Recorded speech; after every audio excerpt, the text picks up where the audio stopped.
Hello, everybody. I don't know, I guess I can word it like this. It's kind of brought to my attention that I never showed the hood finished and on the car. I meant to, and actually I did, but I never posted that video public because I changed my mind on what I was going to do. And I do that sometimes. Currently, I have like 15 unreleased videos, and some of them are so outdated that I think one of them even has this car under primer. So, I don't always release every video, and normally they're not in the moment, but this one is today. When I release this is now. So,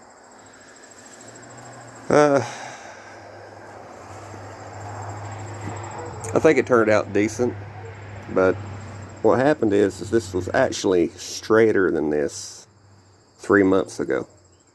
It has gotten worse and worse and worse because there's so much filler and primer and stuff on that hood that it has shrank over time, because I did most of the body work and most of the primer in cold weather. So over the summer, it got worse. And we can kind of show you some shadows, and it's chopped up and stuff. That side's worse than this side.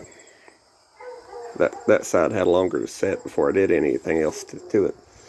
So this is getting redone when I do the car. When I paint the car, I'm going to redo the hood.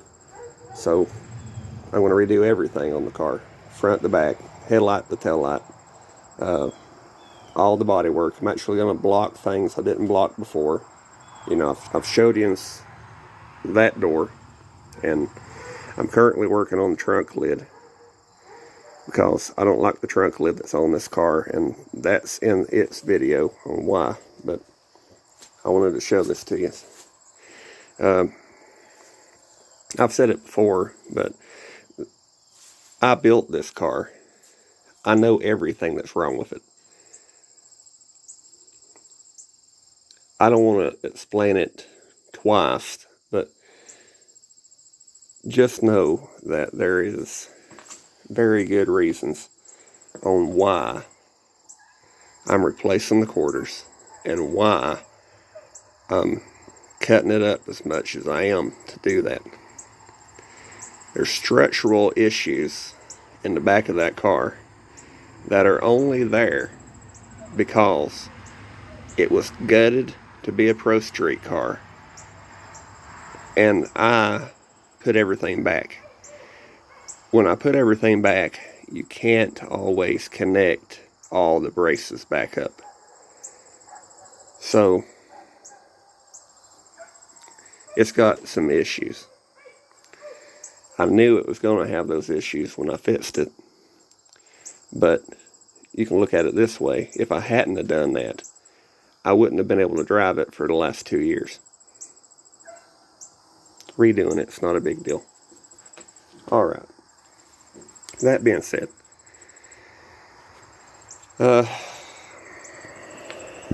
this car keeps coming up in comments and stuff on when am I going to crank it up? When am I going to do a first start on it? Well, will it run on it?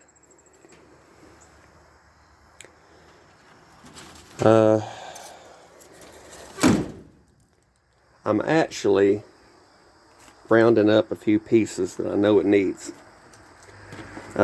Spark plug wires and stuff. I'm probably just going to stick to ones that had back on it and try to make them work long enough to let it run, because I don't need to, I don't want to spend any money to do this, but I am having to come up with a carburetor, and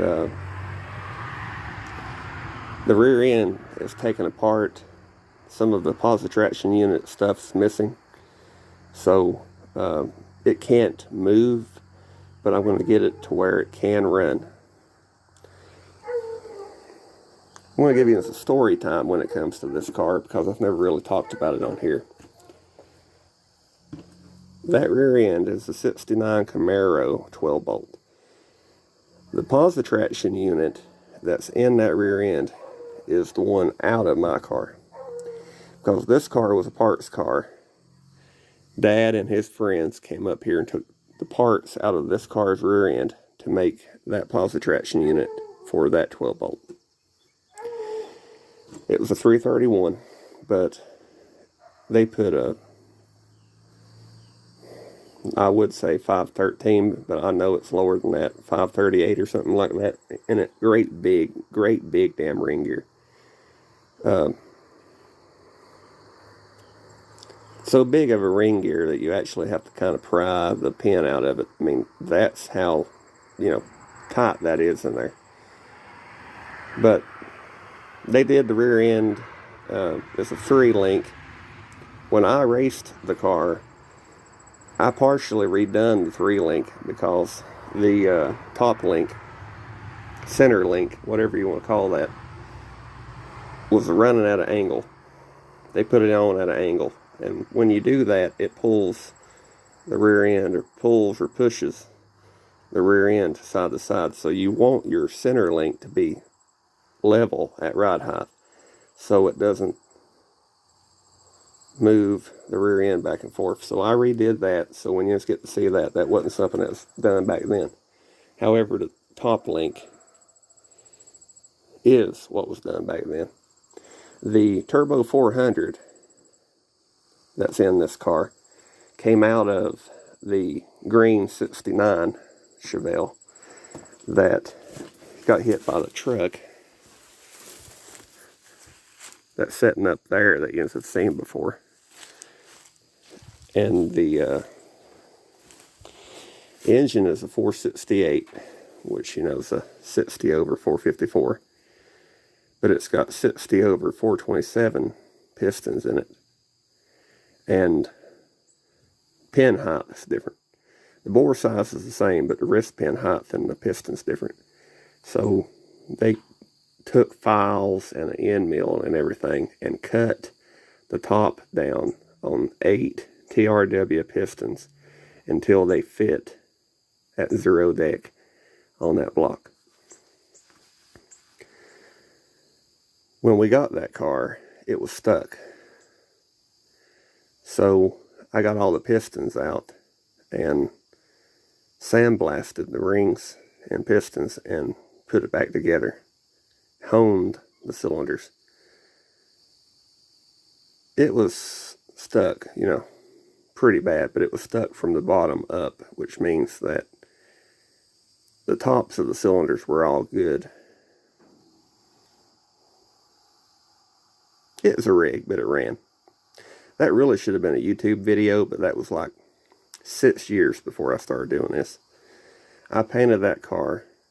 I might try to include a picture here somewhere of what it looked like when we got it. But first start on that, or will it run, whatever you want to word it as, is coming. I promise, but I'm just not wanting to spend any money to get it running. I'm just wanting to spend a little bit of time to get it running.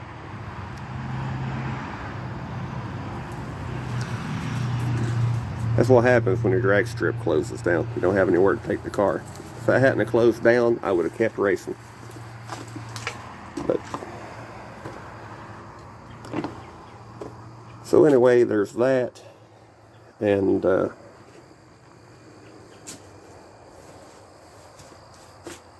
on this car, Blue Goose Garage was named after Dad's Blue 67. They called it the Blue Goose, but that's not the name that he wanted it to be called. The name that he wanted it to be called was the Black Belt Chevelle. That's why he had black fades down the sides. That's why he had black stitching on his diamond pleat seats. That's why he had black piping. The car was supposed to be called the Black Belt Chevelle, but all of his friends started calling it the Blue Goose, so that's what it became known as. That's why I named this channel that.